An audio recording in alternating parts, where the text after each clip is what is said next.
بعض علماء کے نزدیک عاشورہ کے روزے کے 3 مراتب ہیں۔ پہلا 3 دن روزے رکھنا، مرتبہ کا مطلب یہ کہ بلند درجہ ہے، 9ویں 10ویں اور 11ویں کا روزہ رکھنا، اور اس بارے میں ایک ضعیف روایت بھی بیان کی جاتی ہے، اور بعض سلف صالحین سے بھی وارد ہوا ہے کہ وہ احتیاط کے طور پر ایسا کرتے تھے۔ دوسرا درجہ کیا ہے؟ 9ویں اور 10ویں کا روزہ رکھنا۔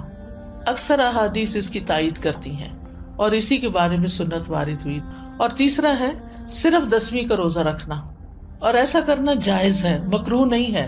یعنی جن کو اللہ تعالیٰ توفیق دے تو وہ اعلیٰ درجے کا کام کرے، 3 دن روزہ رکھے، 9ویں 10ویں 11ویں۔ جو 3 نہیں رکھ سکتے وہ کم از کم 2 دن کا رکھیں، 9ویں 10ویں کا رکھیں یا 10ویں 11ویں کا رکھیں، اور جن کے لیے بہت ہی مشکل ہے وہ کم از کم 10ویں تاریخ کا روزہ ضرور رکھ لیں۔ یہ بات واضح کرنا اس لیے ضروری ہے کہ اگر کوئی 9 اور 10 کا نہیں رکھ سکتا، صرف 10 کا رکھ رہا ہے، تو اس پر نکیر نہ کی جائے، اس کو برا بھلا نہ کہا جائے، یا یہ نہ کہا جائے کہ تم نے غلط کیا۔